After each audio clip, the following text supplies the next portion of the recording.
AT&T lost a stunning 4.1 million pay television subscribers in 2019. I look at what that means for the industry as a whole, giving estimates for losses for 2019 and 2020.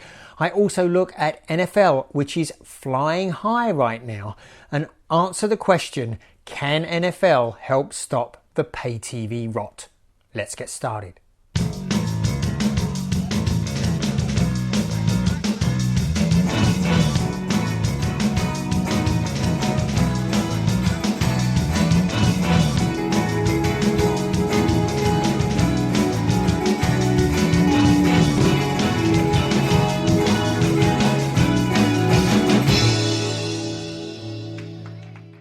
This is nScreen Noise. My name is Colin Dixon, founder and chief analyst at nScreenMedia. And today is January 30th, 2020. Well, all I can say is wow. I just got through looking at AT&T's results for 2019 and they are not pretty, particularly from the perspective of pay television. The company says it lost 1.1 million subscribers from DirecTV and from AT&T Uverse. Now, we all know that most of those subscribers are coming out of DirecTV. And they lost 195,000 subscribers to their OTT services, which is at&t TV now, principally with a little bit of help from Watch TV. So overall, what does this say for 2019? It is not pretty. 3.4 million subscribers walked away from DirecTV in the year, and 665,000 subscribers walked away from their OTT offerings, for a grand total of 4.1 million people leaving. That's a 17% decline over the year. All I can say is ouch. Well, looking at Comcast decline was a little bit less, 3.3% or 700,000 down.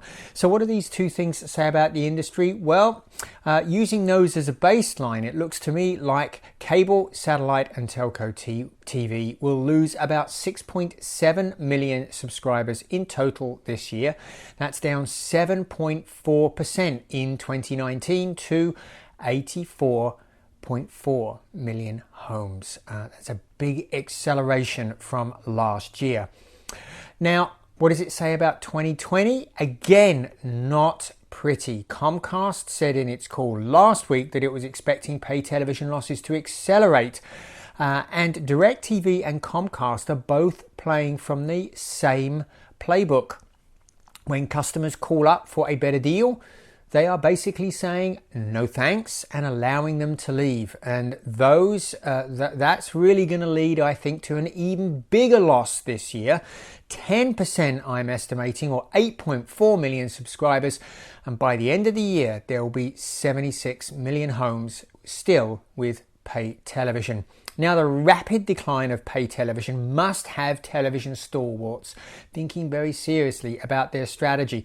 And I'm thinking here principally now about sports, and in particular NFL. NFL has really grown up with television, and it is a perfect television vehicle. So how has the decline in pay television affected the NFL? Well, the answer is not at all. The NFL is flying high in 2019. Audiences increased 5%. The average game increased to 16.5 million viewers. And last year they saw an increase too. In fact, 47 of the top 50 telecasts this season were NFL games. And there is speculation that they will push to renegotiate the deals, which all expire in 2022. And who wouldn't when you're flying this high? And we are talking big money here.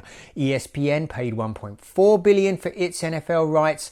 Fox 1.7 billion, CBS $1 billion, and NBC $950 million. And there's even speculation that ABC will rejoin, which they bailed on NFL 10 or 15 years ago now.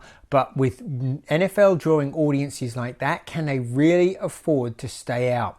So this is a great time for the NFL to try and renegotiate those deals.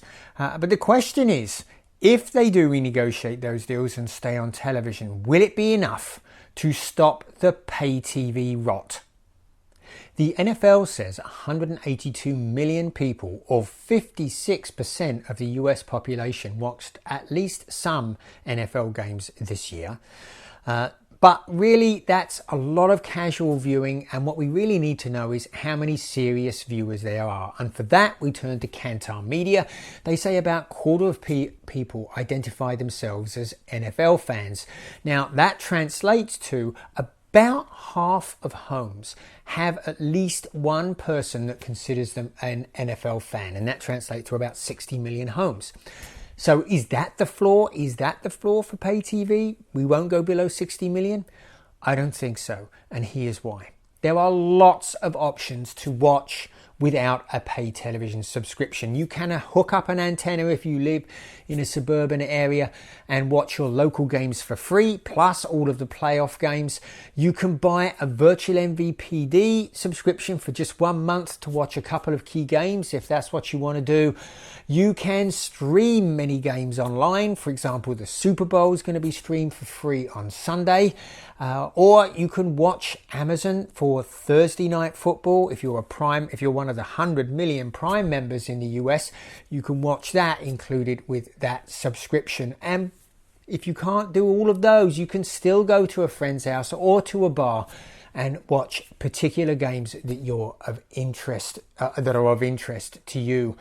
And you can save a bunch of money if you are doing that and getting rid of your pay TV subscription. The average DirecTV subscriber spends $1,600 a year on their subscription.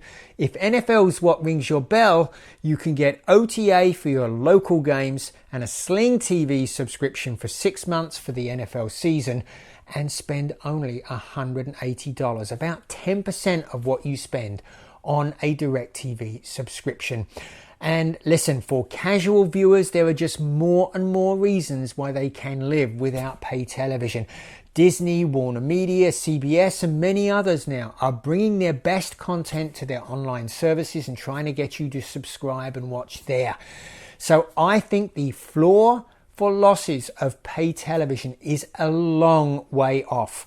And if you are NFL, that should give you really pause for thought. That means the audience that's watching currently through traditional television is moving away, and they're moving away fast.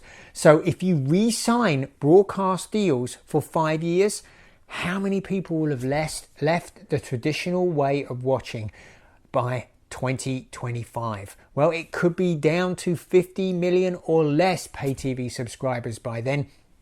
And I gotta believe that the days of the NFL enjoying big increases in audiences will be well and truly over if most of their audience aren't watching on the platforms it's available. So I'm sure NFL is thinking very hard about this, but I'm also betting that they go for the money.